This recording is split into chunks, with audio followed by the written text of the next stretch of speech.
రామగుండం పారిశ్రామిక ప్రాంతంలో Ambedkar knowledge centre ఏర్పాటుకు తగు కృషి చేస్తామని మంత్రి దుద్దిళ్ల శ్రీధర్ బాబు హామీ ఇచ్చారు.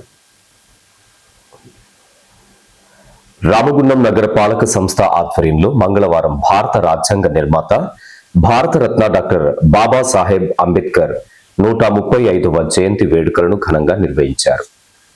గోదావరిఖని మున్సిపల్ కార్యాలయం సమీపంలోని అంబేద్కర్ విగ్రహం వద్ద జరిగిన ఈ కార్యక్రమానికి రాష్ట్ర ఐటీ శాఖ మంత్రి దుద్దిళ్ల శ్రీధర్ బాబు, రామగుండం ఎమ్మెల్యే మక్కాన్ సింగ్ రాజ్ ఠాకూర్, మేయర్ మాంకాళి స్వామి ముఖ్య అతిథులుగా హాజరయ్యారు. అంబేద్కర్ విగ్రహానికి పూలమాలలు వేసి ఘనంగా నివాళులు అర్పించారు. సందర్భంగా మంత్రి శ్రీధర్ బాబు మాట్లాడుతూ సమాజ నిర్మాణం కోసం కృషి చేసిన మహానుభావుడు అంబేద్కర్ అని కొనియాడారు. స్థానిక ఎమ్మెల్యే కోరిక మేరకు అంబేద్కర్ నాలెడ్జ్ సెంటర్ను త్వరలో నిర్మిస్తామని తెలిపారు. ఇది యువతకు పోటీ పరీక్షల కోసం ఉపయోగపడుతుందని చెప్పారు. అంబేద్కర్ పార్కును అభివృద్ధి చేస్తామని తెలిపారు.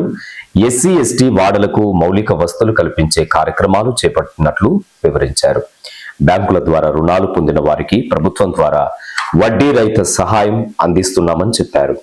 ఇల్లు లేని పేదలకు ఇందిరమ్మ ఇళ్ల పథకం ద్వారా గృహాలు నిర్మించి ఇస్తున్నామని తెలిపారు. అంబేద్కర్ కమ్యూనిటీ హాల్ నిర్మాణాన్ని కూడా త్వరలో చేపడతామని వెల్లడించారు. నవ సమాజాన్ని నిర్మియాలా అనే వారి సిద్ధాంతానికి అనుగుణంగానే ప్రతి ఒక్క భారత పౌరుడు ముందుకు సాగాలని ఆనాటి నుంచి 1950 ఎప్పుడైతే రాజ్యాంగాన్ని మనం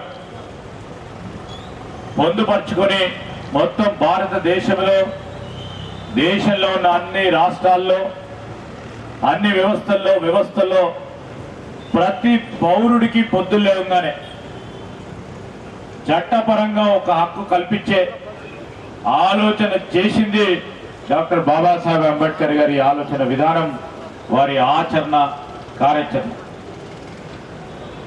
ఆ రోజు మీ అందరికీ కూడా తెలుసు, స్వాతంత్రం వచ్చిన తర్వాత కాంగ్రెస్ పార్టీ ప్రభుత్వం అధికారంలోకి వచ్చింది. రాజ్యాంగాన్ని నిర్మాణం చేయాలి, నవ సమాజాన్ని నిర్మాణం చేయాలి. బ్రిటిష్ సామ్రాజ్యవాదులు ఆనాడు వ్యవస్థలను ధ్వంసం చేస్తే వ్యవస్థలను పూర్తి స్థాయిలో నిర్మాణం చేయాలి. సమాజపరంగా అనేక అంతర్యామ్యాలు ఉన్నాయి. ఒక నవ సమాజం, సమానత్వమైన సమాజాన్ని, ఆ సమాజానికి రాబోయే కాలంలో ఒక వ్యవస్థ, ఒక రాజ్యాంగాన్ని నిర్మాణం చేయాలంటే ఆనాడున్న ప్రభుత్వం ఒక మేధావిని, సమస్యలు తెలిసిన ఒక మహనీయుడిని,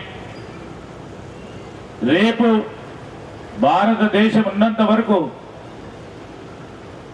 సమానత్వం ఉన్న సమాజాన్ని నిర్మాణం పొందుపరిచే ఒక మేధావిని ఈరోజు ముందు పెట్టాలని ఆ రోజు రాజ్యాంగ నిర్మాణ కమిటీ చైర్మన్ గా డాక్టర్ బాబాసాహెబ్ అంబేద్కర్ గారిని ముందు పెట్టి వారి ఆలోచన విధానాన్ని ముందుకు తీసుకెళ్లే కార్యాచరణ భాగంలోనే ఈరోజు మనందరం కలిసి కూర్చొని ఈరోజు వారి సిద్ధాంతాలను ముందుకు తీసుకెళ్లే ప్రయత్నం చేస్తా ఉన్నాం. ఈరోజు అంతా కూడా ఈ సింగరేణి ప్రాంతం, ఒక ప్రక్కన ఎన్టీపీసీ, ఇంకో ప్రక్కన ఎఫ్సిఐ, ఇదొక చిన్న మాంచెస్టర్ గా, అంటే పారిశ్రామిక ప్రాంతంగా మన రాష్ట్రంలో పేరుగాంచిన ప్రాంతం ఇది. ఈ ప్రాంతానికి సంబంధించిన అనేక సమస్యలు ఉంటాయి. మనం ఈరోజు ఒక సమస్యను పరిష్కారం చేస్తే ఇంకో సమస్య వచ్చే ప్రమాదం కూడా ఉంటుంది. కాలుష్యానికి సంబంధించో, ఉద్యోగానికి సంబంధించో, లేకుంటే ఇంకేదైనా సమస్యలకు సంబంధించిన అంశం విషయంలో ఒకటి తర్వాత ఒకటి ముందుకు తీసుకెళ్లే కార్యాచరణ తీసుకుంటా ఉన్నాం. మా ప్రభుత్వం వారి స్ఫూర్తికి, బాబాసాహెబ్ అంబేద్కర్ స్ఫూర్తికి అనుగుణంగా ఈరోజు ఎవరైతే ఇల్లు లేని పేదవారు ఉన్నారో, ఇందిరమ్మ ఇల్లు, అది కూడా సమానత్వం ఉండాలి.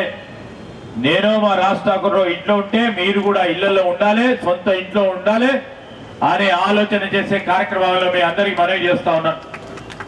ఈరోజు కొంతమందికి ఇల్లులు ఇచ్చినాం, పట్టణంలో ప్రభుత్వ భూమి లేదు. ఏం చూసినా సింగరేణి లేకుంటే ఎన్టీపీసీ.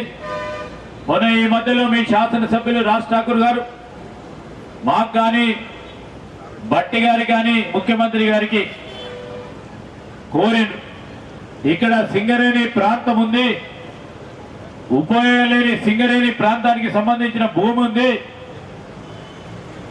మరి వాటిని వెంటనే రెవెన్యూకి ఇచ్చి ఇక్కడ ఉన్న పేదవారికి ఇంద్రమ్మ ఇల్లు కట్టించే కార్యక్రమం చేయాలని ఓ సంకల్పం చేస్తా ఉన్నాం. ఎమ్మెల్యే రాజ్ ఠాకూర్ మాట్లాడుతూ పల్లె నుండి పట్టణం వరకు ప్రతి పేదవాడు అభివృద్ధి చెందాలని, విద్యావంతుడవ్వాలని బాబాసాహెబ్ అంబేద్కర్ ఆకాంక్షించారని తెలిపారు. మహిళా సాధికారతకు అంబేద్కర్ ప్రత్యేక ప్రాధాన్యత ఇచ్చారని పేర్కొన్నారు. అన్ని వర్గాల ప్రజలకు న్యాయం జరగాలనే ఉద్దేశంతో రాజ్యాంగంలో కీలక అంశాలను చేర్చారని తెలిపారు. అంబేద్కర్ చూపిన మార్గంలోనే భారత పౌరులు నడవాలని ఎమ్మెల్యే రాజ్ ఠాకూర్ తో పాటు మేయర్ బాంకాలి స్వామి సూచించారు. అంబేద్కర్ గారి జయంతి జరుపుకుంటా ఉన్నాం. ఇదే పద్ధతుల్లో అనేక సార్లు జరుపుకున్నాం. పెద్దవాళ్ళు చెప్తా ఉన్నారు ఎప్పుడు ఈ రకంగా జరగలేదని. అద్భుతమైన ఏర్పాట్లు. భారతదేశంలో బలహీన వర్గాల వారికి భారతదేశాన్ని అత్యంతమైన గౌరవం ఇచ్చే విధంగా, ప్రపంచంలో దేశం మనది ఏది తక్కువ కాదు అన్నట్టుగా రాజ్యాంగాన్ని రచించి మనకిచ్చిన అంబేద్కర్ గారు ఆ రోజు ప్రభుత్వంలో చాచా నెహ్రూ గారు ప్రధానమంత్రిగా, వీరు మంత్రిగా రాజ్యాంగాన్ని రచించే బాధ్యత తీసుకొని ఇవాళ భారతదేశాన్ని ఒక బంగారు భవిష్యత్తు ఇస్తూ మన అందరం కూడా తలెత్తుకొని గర్వంగా జీవించే విధంగా అధికారాన్ని కల్పించినటువంటి ఒక మహానుభావుని తలుచుకుంటూ ఈ కార్యక్రమం చేస్తా ఉన్నాం. అనేక సందర్భాల్లో మాట్లాడుకున్నాం. ఎంత మాట్లాడినా, ఎన్నిసార్లు పొగుడుకున్నా ఇవాళ వారు చూపించిన బాటలో నడుస్తూ పల్లె నుంచి పట్టణాల వరకు ప్రతి పేదవాడు, బలహీన వర్గాల వారు ప్రతి ఒక్కరూ బాగుండాలని, చదువుకోవాలని, ఇవాళ చదువు ద్వారానే అత్యంత ప్రాధాన్యత ఈ దేశంలో బంగారు భవిష్యత్తు దొరుకుతాయని, మహిళా శక్తిని ముందుకు సాగనిస్తే ఆ కుటుంబంతో పాటు అన్ని ప్రాంతాలు, నగరంతో పల్లెలతో పాటు ఇవాళ అన్ని ప్రాంతాలు బాగుపడతాయని మరి అంబేద్కర్ గారు సూచించిన రాజ్యాంగాన్ని మరి సూచనల్లో తూచా తప్పకుండా భారతదేశంలో ఇప్పటివరకు కాంగ్రెస్ పార్టీ అధికారంలో ఉన్న ఎక్కడెక్కడ ఉన్నటువంటి ప్రాంతాల్లో అత్యద్భుతంగా ప్రోత్సహిస్తూ ముందుకు పోతా ఉన్నాం. గత 10 సంవత్సరాల పాలనలో ఒక్కరోజు కూడా గతంలో ఉన్న శాసనసభ్యులు కానీ, మేయర్లు కానీ ఎవరు కూడా ఇక్కడికి రాకుండా అంబేద్కర్ గారిని అవమానించిన సందర్భాలు మనం అనేకం గమనిస్తూ ఉన్నాం.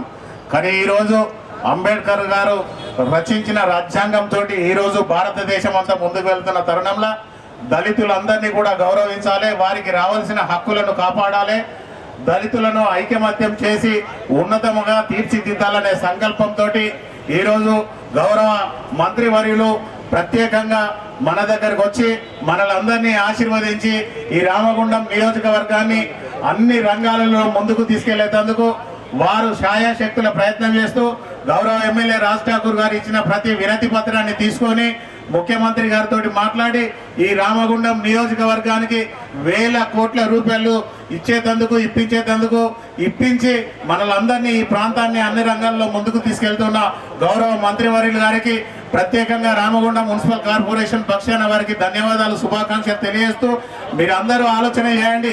గత 10 సంవత్సరాలుగా ఇక్కడికి ఒక ఎమ్మెల్యే గాని, ఒక ఎంపీ గాని, ఒక మంత్రి గారు గాని ఒక్క రోజు కూడా రాకుండా కేవలం దళితులు అనే ఆలోచనతోటి ఇక్కడికి రాకుండా మనల్ని ఇబ్బందులకు గురి చేస్తే ఈ రోజు మా నాయకులు ఖచ్చితంగా మీ ప్రాంతానికి వస్తాం, మన వాళ్ళందరినీ ఏకం చేయండి, ఈ ప్రాంతాన్ని అన్ని రంగాలలో ముందుకు తీసుకెళ్లేందుకు కావాల్సిన అన్ని వనరులు ఇప్పించే బాధ్యత నేను తీసుకుంటా అని వారు మాట ఇచ్చి ఈ పెద్దపల్లిలో అర్జెంట్ ప్రోగ్రాం ఉన్నప్పటికీ కూడా మనలందరినీ కలవాలి, మనందరితోటి మాట్లాడాలి, ఈ ప్రాంతాన్ని అభివృద్ధిలోకి తీసుకెళ్లాలనే ఏకైక లక్ష్యంతో వచ్చిన మన మంత్రివర్యులు గారికి కార్పొరేషన్ పక్షాన ప్రత్యేక ధన్యవాదాలు, శుభాకాంక్షలు తెలియజేస్తూ అనంతరం అంబేద్కర్ రచించిన రాజ్యాంగం బుక్కులను పంపిణీ చేశారు. ఈ కార్యక్రమంలో అదనపు collector Arunasri, Ramagundam police commissioner Amber Kishore Jha, RG1 GM Lalith Kumar, deputy mayor Pathapalli Ellaiah, కార్పొరేటర్లు, నాయకులు, స్థానిక ప్రజలు పాల్గొన్నారు.